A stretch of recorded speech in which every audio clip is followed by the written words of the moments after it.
In June of this year, the U.S. Supreme Court ruled that same-sex couples can marry nationwide. The 5-4 decision came nearly 45 years after the Stonewall Inn riots, an event that ushered in the modern civil rights era. Now, universities and communities around the nation are embracing the rights and needs of the lesbian, gay, bisexual, and transgender population. Welcome to this episode of xConnect Northwest. I'm Greg Mills. Today we're talking to Zach Carter, student mentor and former student ambassador at the Gender Identity, Expression, and Sexual Orientation Resource Center at Washington State University.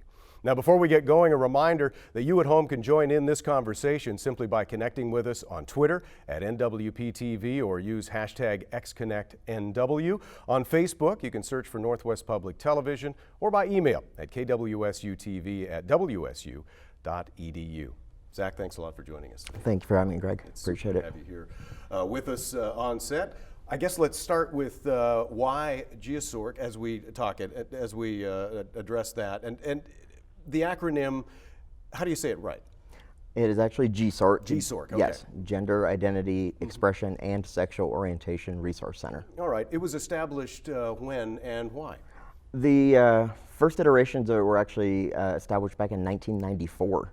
The university just decided that through students, staff, and faculty pressing university administration for a center, they opened one up, which originally started in Daggy Hall, different than where we are today. Mm-hmm. In 1995, the center moved over to the Cub, but it was in a different location of the Cub. It was actually in the basement.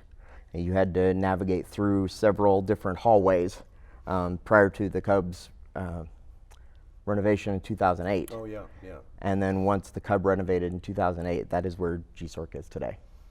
And now upstairs. Yes, up on the fourth floor. On the fourth floor. Yes. Great.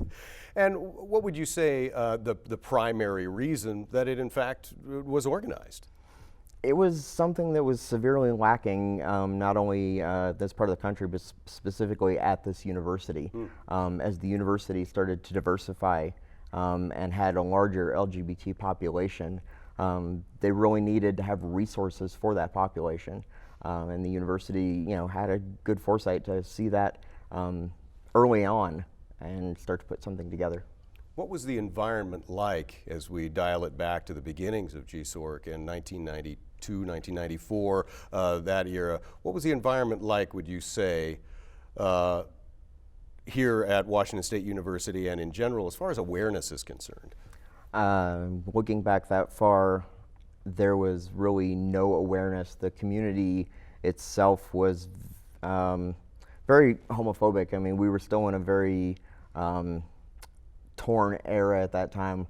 A lot of skinheads occupied eastern Washington, Idaho, Montana, things like that.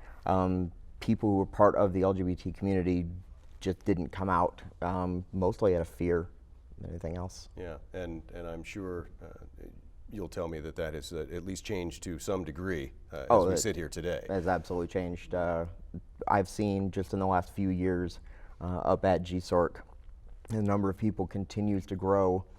People are continuing to come out, continuing to use the resources, continuing to ask our director for information on coming out, for ally training, different things that are available. They want to know more. They want to be able to help their friends, their family, or help themselves, and that's great to see. And what about community and student awareness here on campus and in the general Pullman area, just overall of GIESORC? GIESORC is actually very active in campus, at different events throughout the year. We also get out to Pride over in Moscow every year and do other community service events that we're putting on. We've just started a food bank. We're going to be starting a clothing drive and also looking to start a philanthropy. So that gives us different options and really helps get our name out as far as the community to know that we are a resource that's available. We are focused primarily on the university population, but we can certainly direct non-university personnel to appropriate local resources as well. Tell me a little bit about your story. How did you get involved? Actually, about 3 years ago when I came back to WSU, Heidi Stanton-Schnebley, who's the director, I talked to her and said I was, kind of interested, and she said, well, come up, hang out in the center for a while, kind of see what it's like. I got to meet the people, I got to meet the graduate assistants, really took the time to find out what the overall atmosphere was, and found out that I really liked it, and then started volunteering there. And then after one summer of volunteering specifically, Heidi asked me if I wanted to start working there full time, really doing more student mentoring and taking care of things like that. And so as an employee now, what do your duties look like? What do you do? My duties revolve around anything Heidi actually has me tasked to do that day. You've got a hat rack and lots of hats on it, huh? Do. I really have no idea what my day is going to look like until I get there and say, what do you have for me today?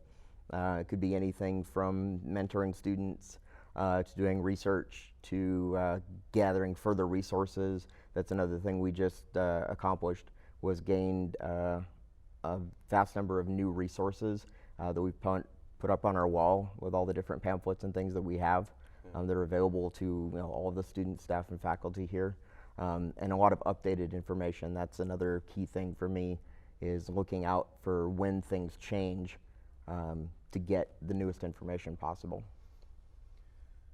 What do you see that's changing with the nationwide legalization of same-sex marriage? Right here in our corner of the world, how are you seeing that change sweep across us? In our corner of the world, actually, it's not changing that much at all. We've had the legalization of same-sex marriage here in Washington with Referendum 74 passed a couple years ago. So that didn't really change anything in the state of Washington. For our neighbors in Idaho, Montana, Oregon, it changed a lot for them. And certainly gave them a lot more the freedoms and benefits that we had already kind of started to become accustomed to. And do you feel that in people you come in contact with every day, just the change nationally has changed the number of people you're speaking with, or the type of conversations you're having? Or? A lot of people have mentioned that, with the Supreme Court decision, they realize that, hey, maybe it's okay to come out. Maybe they should really think about talking to their parents, their friends, their family, and that's what that brings them to us. Is that first time is they're not sure, but they know that if they can get the resources, they've seen that there's an acceptance now that it's legal to actually be themselves, and that's what they like. So what's the next step for LGBT rights? The next step for the LGBT rights is transgender rights, or as we call it, trans rights. Unfortunately, with the big sweep of same-sex marriage, so many people think that, okay, great, it's all over now. And that is far from the truth. Trans people are, still able to be fired from their job, kicked out of homes, denied basically basic human rights just for being trans. And so that's the next step, I think, is that we really need to push harder on that to get awareness. Here we've started doing that already with, we normally have our ally training for the LGB community. We've also started trans ally training, which we do once a month, so that people can have a better understanding and awareness there. Where are the resources and what are they here on campus? Here on campus, well, obviously GIESORC. For sure. That's up in the Cub, room 401. Yeah. As far as other on-campus resources, there really aren't a lot that are directed to the LGBT community, but there are other resources available in the Pullman area. Plus, of course, they can always go to counseling and psychological services. They can go to health and wellness services if they have any issues or concerns.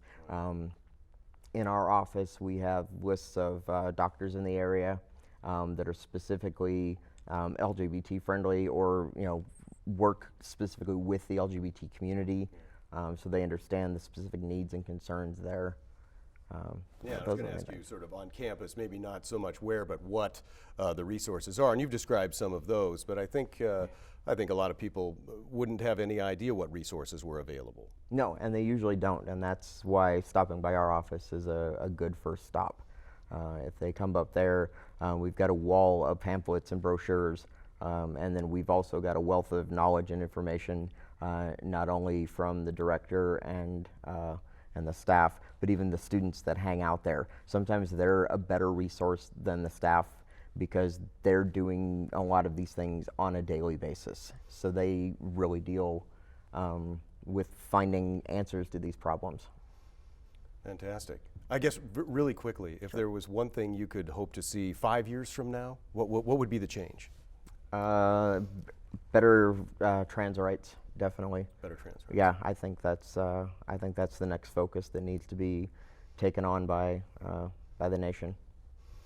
And I guess we'll see after that sort of what the next thing down the road is. Can you even project beyond that a little bit? Beyond that, I think there'd be more, maybe just more acceptance and understanding throughout the nation.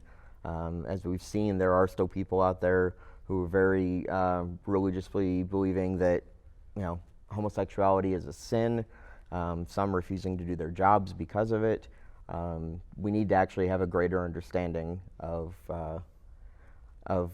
the fact that the LGBT community is not doing anything different or that's hurtful or in any way. They just want to live their lives just like everybody else. Thanks a lot. It's great to have you here. Thank you very much. Appreciate it. Really appreciate it. Zach, thanks again. And we appreciate having you here and learning all about the GIESORC program. If you want to learn more about the resources we talked about in this episode, you can go to the center.wsu.edu. I'm Greg Mills. Thanks for watching xConnect Northwest. We'll see you next time on air and online.